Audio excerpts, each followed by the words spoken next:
তো আমরা এদিকে খেয়াল করলে যদি আমরা এদিকে খেয়াল করি যে বুড়িগঙ্গা নদী, সেটা বুড়িগঙ্গা নদী, দোলেশ্বরী নদী, শাখা নদী। ঢাকা শহরকে বন্যার হাত থেকে বাঁচাতে বুড়িগঙ্গা তীরে বাকলান বাঁধ দেওয়া হয় 1864 সালে। বুড়িগঙ্গা নদীর পূর্ব নাম ছিল দুলাই নদী। কর্ণফুলী নদী যদি আমরা খেয়াল করি, কর্ণফুলী নদীর হচ্ছে মিজোরামের লুসা পাহাড় থেকে উৎপত্তি হয়েছে। কর্ণফুলী নদী বাংলাদেশে প্রবেশ করেছে রাঙ্গামাটি জেলা দিয়ে। কর্ণফুলী নদী পতিত হয়েছে বঙ্গোপসাগরে। বাংলাদেশে একমাত্র জলবিদ্যুৎ আছে কাপ্তাই জলবিদ্যুৎ, যেটা সেটা কর্ণফুলীতে। কর্ণফুলী নদীর প্রধান উপনদী হচ্ছে চেঙ্গি, মাইনি, হালদা, রাকিয়াং, কাশলং, বোয়ালখালী, যেটা।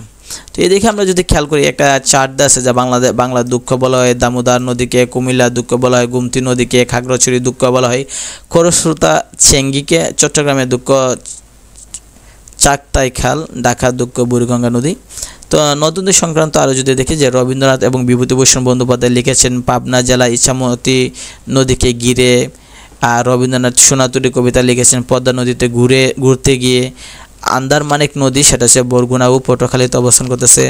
তারপর আমরা যদি খেয়াল করি যে ইলশা নদীর অবস্থিত বরিশালে, পালং নদী শরীয়তপুরে, ইরাবতী নদী জয়পুরহাটে, আগুনমুখু নদী পটুয়াখালী, টেপা ও মহিলা নদী সেটা হচ্ছে দিনাজপুরে, গুঙ্গুর নদী সেটা কুমিল্লায়, শঙ্খ নদী রাঙ্গামাটি, তুলসী নদী জয়পুরহাটে, সুগন্ধা নদী জলকাঠিতে, বংশী নদী টাঙ্গাইলে অবস্থান করতেছে। তো আমরা বিভিন্ন নদীর উৎপত্তি স্থল যদি দেখি যে কোন নদী কোন জায়গা থেকে উৎপত্তি হয়েছে বা সৃষ্টি হয়েছে। পদ্মা নদীর এটা সৃষ্টি হয়েছে হিমালয়ের গঙ্গোত্রী হিমবাহ আছে, ওইখান থেকে পদ্মা নদীটা সৃষ্টি হয়ে আসছে। ব্রহ্মপুত্র যদি আমরা খেয়াল করে দেখি হিমালয়ের কৈলাস সিংকে মানস সরোবর জায়গা থেকে এই ব্রহ্মপুত্র নদী প্রথম সৃষ্টি হয়ে বাংলাদেশের ভিতর দিয়ে চলে গেছে। মেঘনা আসামের লুসাই পাহাড় থেকে মেঘনা নদী উৎপত্তি মানে সৃষ্টি হয়েছে। কর্ণফুলী মিজোরামের রাজ্যের লুসাই পাহাড় থেকে। সাঙ্গু আরাকান পর্বত থেকে সাঙ্গু নদী তৈরি হয়ে বাংলাদেশের মধ্য দিয়ে প্রবেশ করেছে। করুতা হিমালয় পর্বতমালা থেকে সৃষ্টি হয়েছে। করুতা মাতামুহুরি লামার মাইবার পর্বত থেকে। হালদা খাগড়াছড়ি বাদনাতলি পর্বত থেকে।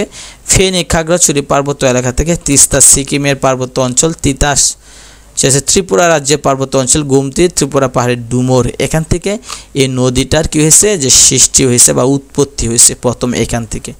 তো আমরা আবার জানি যে বাংলাদেশের নদী অনেক নদী একটা নদীর সাথে মিলিত হয়েছে, সেটা যেমন পদ্মা এবং যমুনা এই দুইটা নদী যে জায়গায় মিলিত হয়েছে, মিলিত জায়গার নাম আছে গোয়ালন্দ, যেটা রাজবাড়িতে। আর মিলিত হওয়ার পরে এর নাম হচ্ছে পদ্মা। পদ্মা আবার মেঘনার সাথেও মিলিত হয়েছে, যে জায়গায় মিলিত হয়েছে সেটা হচ্ছে চাঁদপুর জেলায়। মিলিত হওয়ার পরে এর নাম হয়েছে মেঘনা।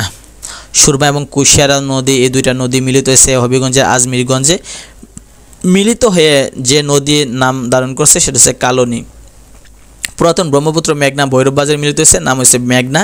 তিস্তা ব্রহ্মপুত্র চিলমারি কুড়িগ্রামে মিলিত হয়েছে, নাম হচ্ছে ব্রহ্মপুত্র। বাঙ্গালিয়া যমুনা বগুড়ায় মিলিত হয়েছে, মিলিত হওয়ার পর নতুন নাম হচ্ছে যমুনা। দোলেশ্বরী এবং শীতলাক্ষ্যা নদী নারায়ণগঞ্জ জেলাতে মিলিত হয়ে যে নদী হয়েছে সেটা হচ্ছে শীতলাক্ষ্যা বলা হয়।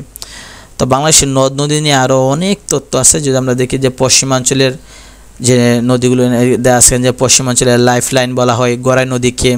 বাংলাদেশের যে নদী দুইটি নামকরণ করা হয়েছে দুইজন ব্যক্তি নামে, সেটা হচ্ছে খুলনা জেলার রূপসা নদী রূপলাল সাহার নামানুসারে এবং ঠাকুরগাঁয়ের টাঙ্গর নদী রাজা টঙ্গনাথের নামানুসারে বলা মানে নামকরণ করা হয়েছে। নদীর নামানুসারে নামকরণকৃত জেলা হচ্ছে ফেনী। উত্তরাঞ্চলে লাইফলাইন বলা হয় তিস্তা নদীকে। তিস্তা নদী বাংলাদেশে প্রবেশ করেছে নীলফামারী জেলার মধ্য দিয়ে। নদীর শিকস্তি এবং নদীর পয়স্থি বলা হয়। নদীর শিকস্তি হলো মানে নদী বাঙ্গনে যদি মানুষ সর্বশান্ত সব কিছু হারায় ফেলে সেটা বলে শিকস্তি।